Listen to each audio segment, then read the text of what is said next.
Good afternoon, everybody. Now let's see what the angels would like to tell you and me this afternoon.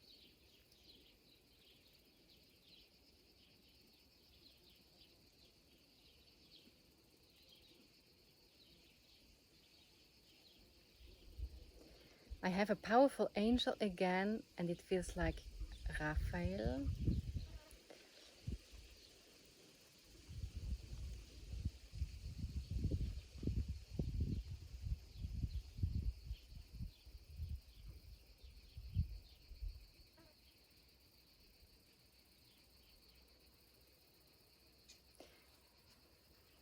It's definitely a powerful angel. So, and this angel, I hear it's Gabriel and Raphael together. Can it be? I would just leave it there. Maybe this resonates. So these two angels together would like to speak now through one voice. Okay. We would like you to suggest, they say to me, we would like you to give a few hints of how you do your work of spiritual awakening, they are now saying today. Okay. Is that all? Yeah, so I can first think about it a bit and then make the second part of the video, which I will do, and I will send you the whole video at once.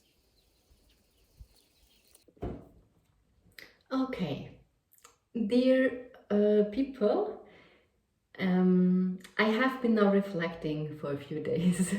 It took me a few days about the question that the angels asked me.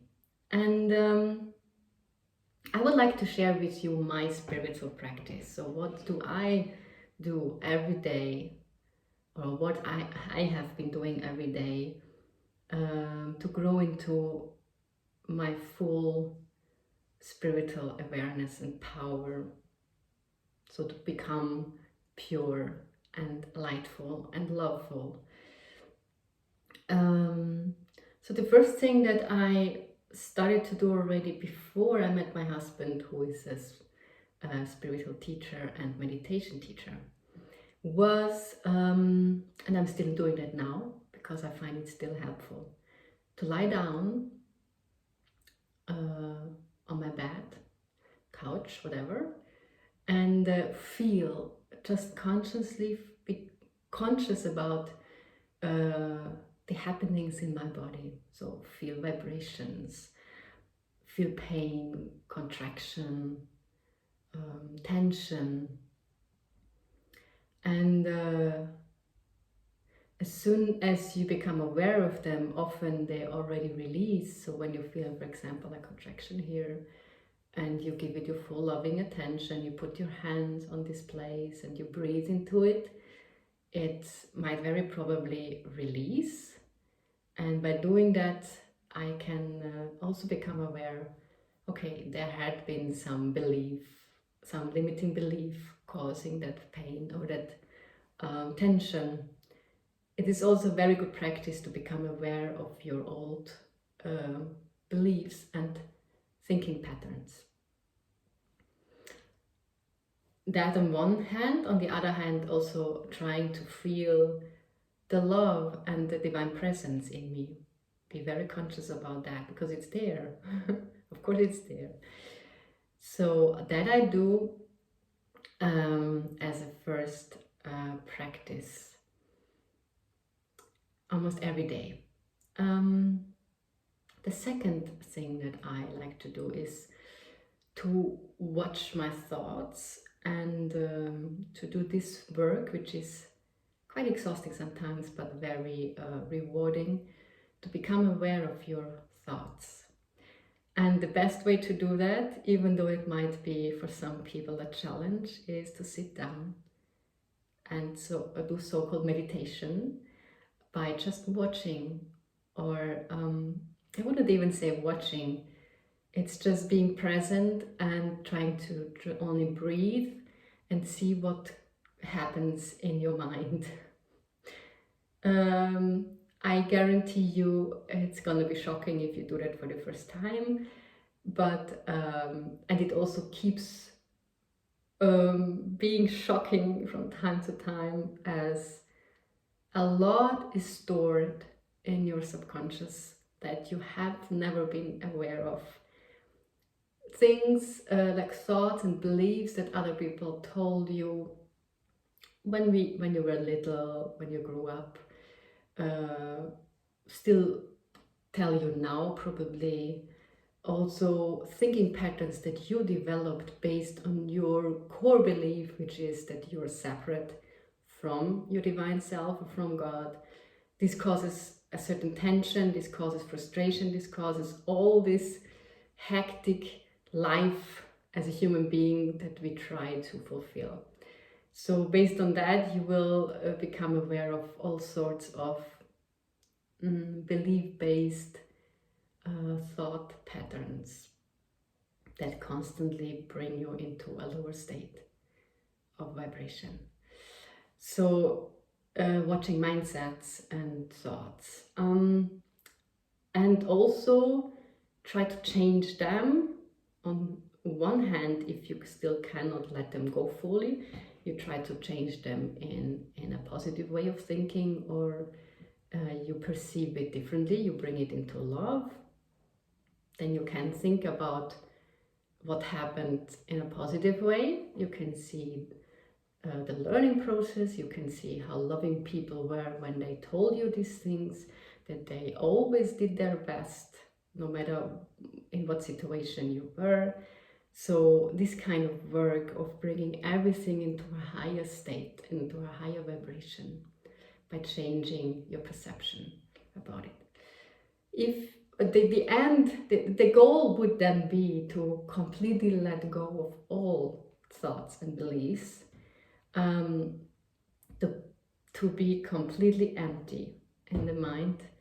But that's, I find, like a next step. That's yeah, you can practice that if you like.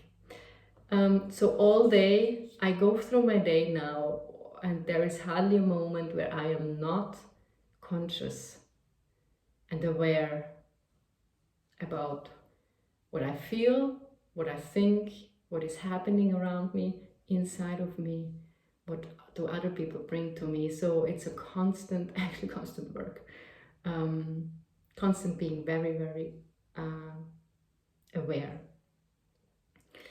The third thing is to try to conquer your ego mind. We have this strong ego that had a sort of it was given to us for also a divine reason, I'm sure. And it's also sometimes probably useful if you need to grow up as a child to somehow stabilize yourself on earth.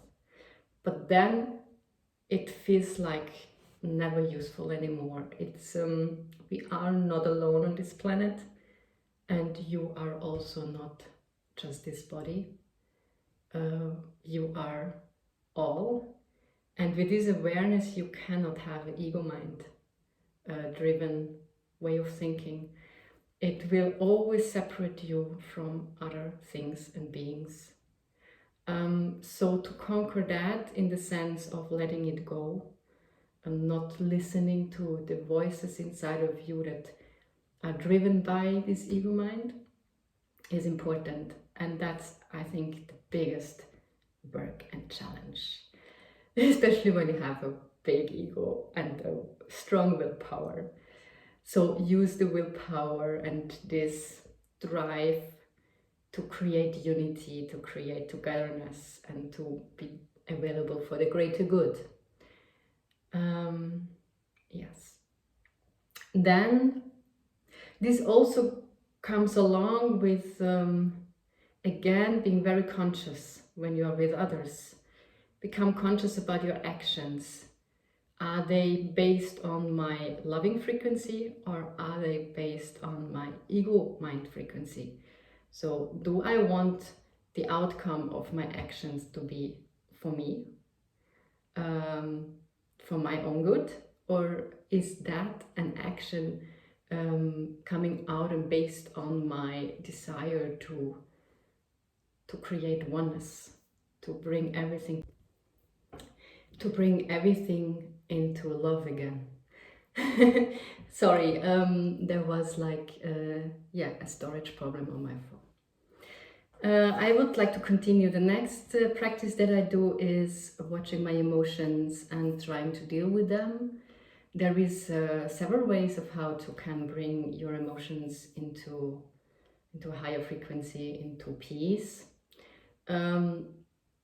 Maybe you try to find your own way, but it is strongly related, of course, to your way of thinking about others and about yourself. So this work will then come together with this thought work and belief work. Read spiritual books that you feel resonance with. They're very helpful. So in a way you kind of gain some knowledge about the greater wisdom. If you're still stuck in your limitations, they can open something. And also watch meaningful YouTube videos. I've watched a lot of, for example, near-death experiences, because they brought me into a calmer state, into a state of more resilience and peace with death. And in fact, this drive of survival is one of the biggest powers that cause separation on earth in a human being's life, I realized. So this fight for survival will then in a way also disappear, because you realize I cannot die, only my body can disappear, or yeah, you can never die, because your soul is without time and space. So for example, you kind of watch meaningful videos that bring you, that open your horizon and kind of create something more loving you. Yeah, this should already happen before you start your practice, of course, to start to resist and to resist to all sorts of distractions from the outside that are creating in you and pushing on you limiting beliefs, like newspapers, TV shows, or even people who are very judgmental. So maybe you try to avoid their presence for a certain time, with love, of course, with loving intention, but try to keep your energy field a bit purer so that you can grow. And then in the end, you will be so lightful that nothing else can affect you. But till that point, it's very useful to see that you are not feeding your mind, your energy field with lower vibrations than you have anyway in yourself. So just be aware of that. Don't exaggerate it with YouTube videos or with phone time, Instagram or whatever. Even books. Try to keep it simple and focused. And then meditation. It's crucial. There are a lot of people saying meditation, you don't need to become self-aware and awakened. I tend to say yes, it's crucial, but please build your own opinion on that.